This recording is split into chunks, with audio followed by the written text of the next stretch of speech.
दोस्तों नमस्कार, हमारा नाम योगेश शुक्ला है और आपका हमारे यूट्यूब चैनल निष्पक्ष संदेश पे बहुत बहुत स्वागत है। दोस्तों आपको बता दें, अमेरिका के राष्ट्रपति डोनाल्ड ट्रंप जी अभी तक केवल भारत को चिढ़ा रहे थे, अब तो भारत के जले पे नमक भी छिड़क रहे हैं। आपको बता दें, 10 मई को जब भारत पाकिस्तान के बीच में सीज़फायर हुआ था, युद्ध विराम हुआ था, उसके बाद से लगभग अभी 15 दिन पहले तक 1 दर्जन बार बोल चुके थे कि मैंने भारत पाकिस्तान के बीच में सीज़फायर करवाया। अपने यहाँ अमेरिका में जब खुद कोई प्रेस कॉन्फ्रेंस करते थे तो इस बात का उल्लेख जरूर करते थे, या किसी दूसरे देश की यात्रा पे जाते थे तो वहां पे जाके इसी बात को दोहराते थे कि मैंने भारत पाकिस्तान के बीच में युद्ध विराम करवा दिया, नहीं बहुत गलत हो जाता, लाखों लोग मारे जाते, परमाणु युद्ध हो सकता था। ऐसे स्टेटमेंट दर्जनों बार दे चुके थे। अब उनके बयान को गिनना मुश्किल हो गया क्योंकि वो हर दूसरे तीसरे दिन ये इस बयान को दोहराते रहते हैं। आपको बता दें, अभी हमने कहा कि वो जले पे नमक छिड़कने लगे हैं भारत पे।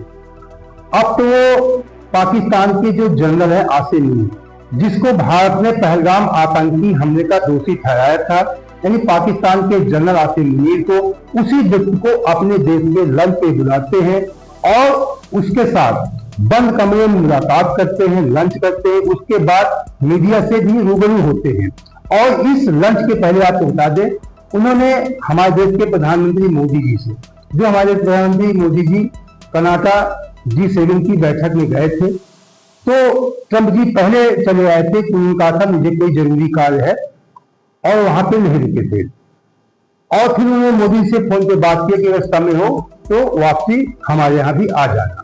उनकी ये बात लगभग 35 मिनट वार्ता चली थी और उसके बाद फिर उन्होंने इसी बात को दोहराया कि मैंने भारत पाकिस्तान के बीच में सीज़फायर करवाया। आपको बता दें, जो ट्रंप और मुनीर की मुलाकात हुई थी, मुनीर ने भी कुछ दिन पहले कहा था कि अमेरिका के राष्ट्रपति को नोबेल पुरस्कार मिलना चाहिए और सीज़फायर को लेकर भी उनकी तारीफ किया था कि उन्होंने मध्यस्थता करवाया, सीज़फायर हो गया। तो डोनाल्ड ट्रंप काफी खुश हो गए थे क्योंकि अपनी तारीफ सुनने के लिए लालायित रहते हैं।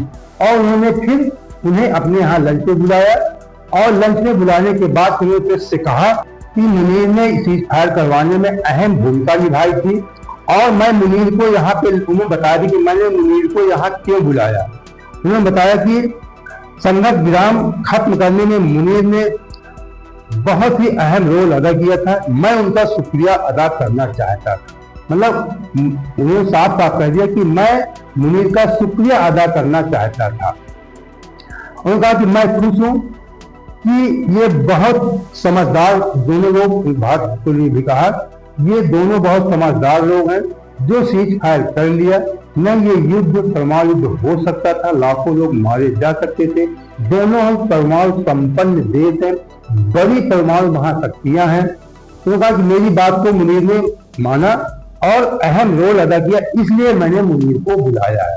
लेकिन ये सही रीजन नहीं, आपको बता दें, अमेरिका बुलाने का मुनीर को ये सही रीजन नहीं है, बात पर्दे के पीछे कुछ और है। एक तो बात ये भी है कि वो चाहते हैं कि हमें नोबेल पुरस्कार मिल जाए, मुनीर ने उनकी तारीफ भी किया, ये बात है। दूसरी बात है इजराइल और ईरान युद्ध को लेकर के, और तीसरी बात है वहां पे अपने व्यापार की पकड़ को मजबूत करने के लिए चीन के खिलाफ कई ऐसे मुद्दे हैं। तो उन सारे मुद्दों में एक साथ तीर चलाने के लिए ट्रंप ने मुनीर को अपने यहां बुलाया। इजराइल ईरान के युद्ध पर जब पत्रकारों ने उनसे पूछा कि इसके बारे में क्या मुनीर से कोई चर्चा हुई है, तो उन्होंने कहा कि मैं इजराइल को भी अच्छी तरह जानता हूं और ईरान को भी अच्छी तरह जानता हूं और उम्मीद करता हूं कि ईरान के साथ वार्ता होगी। लेकिन युद्ध के बारे में उन्होंने कहा कि 2 हफ्ते बाद हम निर्णय लेंगे कि हम ईरान के खिलाफ युद्ध करेंगे कि नहीं करेंगे। उन्होंने ऐसा कहकर इस बात को टाल दिया। आपको बता दें, हमारे देश का क्या आकलन, हमारा देश क्या सोचता है मुनीर और ट्रंप की मुलाकात को लेकर के। हमारा देश सोचता है कि अमेरिका ने पाकिस्तान के साथ समर्थन वो प्राप्त कर रहा है, समर्थन जुटा रहा है, क्योंकि वह ईरान पर किसी भी सैन्य हमले करने के लिए पाकिस्तान के हवाई क्षेत्र, हवाई अड्डों का इस्तेमाल करेगा। मुख्य बिंदु यही है कि वो अभी से भूमिका बना रहा है। मीडिया से कहा भी कि अभी 2 हफ्ते का समय लग सकता है। पूरी अपनी बैकग्राउंड तैयार कर रहे हैं। ये भी अमेरिका को लगता है कि जब भी हम कोई कदम उठाएं तो हम मात ना खाएं। शायद मात का खेल होता है युद्ध में, तो हम मात ना खाएं। पूरी तैयारी के साथ हमारे जहाज तेल कहाँ भरेंगे, हमारे जहाज रुकेंगे कहाँ, तो वो पाकिस्तान के हवाई क्षेत्र का इस्तेमाल करेगा। वहां से उड़ान भरेगा, वहां से तेल भरेगा, वहां से आक्रमण करेगा। ये सारी स्थितियां भी हो सकती हैं। ये हमारे देश का आकलन, हमारे देश ने कहा यही मुख्य बिंदु हो सकता है मुनीर को बुलाने को लेकर के। और आपको बता दें, इस बारे में कहते हैं कि एक लोकतांत्रिक देश का राष्ट्रपति किसी देश के जनरल को बुला करके पहली बात तो यह मान्यता दे दी है कि वही असली शासक है। मतलब ट्रंप ने इस बात की मान्यता दे दिया है कि पाकिस्तान में शहबाज शरीफ जो वहां के प्रधानमंत्री हैं उनका कोई अस्तित्व नहीं है, असली शासक मुनीर ही है। इस बात की उन्होंने मान्यता दे दिया वहां पे अपने अब्दुल्ला के साथ में लंच करके।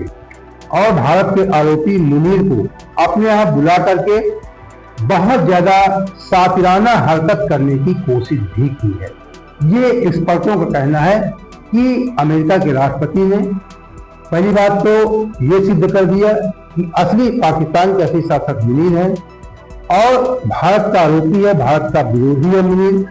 अपने यहाँ बुला करके एक बहुत अपने आप को साथी साबित करने की कोशिश किया। जब 18 जून यानी बुधवार के दिन ट्रंप ने मोदी को फोन किया तो उसके बाद हमारे देश के फॉरेन सेक्रेटरी विक्रम मिश्री ने बताया कि जो बार बार ट्रंप ये कह रहे हैं कि हमने व्यापारिक दबाव डाल करके युद्ध विराम करवाया, तो उन्होंने कहा कि भारत इस बात को सिरे से खारिज करता है। भारत किसी की मध्यस्थता नहीं स्वीकार करता। और व्यापार के उन्होंने कहा कि मोदी जी ने कई बार इस बात को स्पष्ट कर चुके हैं कि व्यापार के संबंध में हमारी कोई अमेरिका से चर्चा नहीं हुई है। उन्होंने कहा कि पाकिस्तान ने खुद सीज फायर की पहल की है और फिर भारत ने सीज फायर किया। इस विषय पर मोदी जी कहते हैं भारत ने ना तो कभी मध्यस्थता स्वीकार की थी, ना करता है और ना ही कभी करेगा। इस विषय पर भारत पूर्ण रूप से एकमत है। तो मोदी जी ने भी साफ कर दिया, जो बार बार अमेरिका क्रेडिट लेना चाहता है कि मैंने सीज फायर करवाया, मैंने सीज फायर करवाया, तो मोदी जी इस बात को सिरे से खारिज करने का प्रयास कर रहे हैं। लेकिन अमेरिका के राष्ट्रपति बार बार इस बात को दोहरा करके मोदी जी की बात को दबा देते हैं और अपनी बात को साबित करने में सफल हो जाते हैं। क्योंकि उन्हें मोदी जी के कहने के पहले उन्होंने ट्वीट कर दिया था, बता दिया था एक पोस्ट करके कि मैंने सीज फायर करवाया। उसके बाद लगातार पूरी दुनिया में घूम घूम कर वो झिनोरा पीते हैं कि मैंने सीज फायर करवा दिया। नहीं, 2 परमाणु शक्तियां थी, आपस में परमाणु युद्ध हो सकता था, लाखों लोग मारे जा सकते थे। तो ऐसे बयान वो बार बार दे रहे हैं। अब आपको बता दें कि यहाँ पे कहीं ना कहीं हमारे देश के प्रधानमंत्री मोदी से थोड़ी गलतियां हुई थी। जो ट्रंप के पहले वाले शासन थे उन्होंने ज्यादा ट्रंप से नजदीकियां बनाने का प्रयास किया। ट्रंप से क्या, दुनिया के सभी देशों से हमारे प्रधानमंत्री मोदी जी नजदीकियां बनाने का प्रयास करते थे। आप लोग देखते थे कि प्रधानमंत्री मोदी जी विदेशों का दौरा बहुत ज्यादा किया अपने कार्यकाल में। हमारे देश के अन्य प्रधानमंत्रियों की अपेक्षा वो सोचते थे कि हम सबसे दोस्ती यारी करेंगे, सबसे मेल मिलाप करेंगे। लेकिन कहीं ना कहीं जो हमारा मित्र, पुराना मित्र था रूस, भले ही कुछ नहीं बोल रहा था, गंभीर देश है, लेकिन ये कहीं ना कहीं सब उसको अच्छा नहीं लग रहा था। लेकिन प्रधानमंत्री मोदी जी ने समय को देखते हुए, जब अमेरिका ने रूस पे तमाम प्रतिबंध लगाए थे, उसी बीच में भारत ने वहां से तेल खरीद करके ये भी साबित कर दिया था कि हम तुम्हारे दबाव में भी नहीं है, रूस हमारा पुराना मित्र है और हम गुटनिरपेक्ष हैं, हम किसी गुट में रहने वाले नहीं है। तो थोड़ी गलतियां भी, गलतियों को सुधार भी मोदी जी ने किया, लेकिन अब पूर्ण रूप से मोदी जी गलती का सुधार कर रहे हैं। कहते हैं देर आए दुरुस्त आए। अभी आप बता दें, जब मुनीर का लंच होना था बुधवार की 18 जून को, उससे पहले जब ट्रंप ने मोदी जी को फोन किया, ट्रंप ने कहा कि हम उम्मीद करते हैं कि आप इधर से होकर जाएंगे, हमारे यहाँ आएंगे। तो प्रधानमंत्री मोदी तमाम अपने कार्यक्रमों का हवाला दिया कि टाइम नहीं है, नहीं आएंगे। ऐसा नहीं कि वो जा सकते थे, अमेरिका एक पावरफुल देश है, वहां के राष्ट्रपति के बुलावे पे जा सकते थे, कोई भी देश जाएगा। लेकिन हमारे देश के प्रधानमंत्री जी ने थोड़ा साबित करने का प्रयास किया कहीं ना कहीं कि हम बहुत ज्यादा तुमसे खुश नहीं है। तो देर आए दुरुस्त आए, अब अपनी छवि को प्रधानमंत्री मोदी सुधारने का प्रयास कर रहे हैं कि हम अमेरिका के दबाव में नहीं है। लेकिन अमेरिका इस बात को बार बार सिद्ध कर रहा है कि भारत और पाकिस्तान दोनों ही देश मेरे दबाव में मेरा कहना मानते हैं। तो अब हमारे देश की जो विदेश नीति है, अब फिर से ये सीज फायर के बाद प्रधानमंत्री मोदी पर और मोदी सरकार की ये उंगली उठने लगी थी कि हमारे देश की विदेश नीति बहुत अच्छी नहीं है। कोई भी देश युद्ध के समय पे हमारे साथ खुलकर खड़ा नहीं हुआ। किसी भी देश ने पाकिस्तान को आतंकवादी करार नहीं दिया है, जबकि पाकिस्तान के साथ कई देश खड़े हो गए थे। तो ये बात कहीं न कहीं प्रधानमंत्री मोदी जी को लगी और प्रधानमंत्री मोदी जी ने देश के सभी विपक्षी पार्टियों के जो अच्छे नेता थे, काबिल नेता थे, उनका एक डेलीगेशन बोर्ड बनाया और दुनिया के कई देशों में उन्हें भेजा। जो डेलीगेशन बोर्ड था उसकी 7 टीमें बनाई गई और 7 टीमों को दुनिया के अलग अलग देशों में भेजा गया अपनी बात रखने के लिए और पाकिस्तान को दोषी करार देने के लिए। और प्रधानमंत्री मोदी जी खुद अपने स्तर से इस बात को साबित कर रहे हैं कि हम सशक्त हैं, हम किसी के दबाव में नहीं है।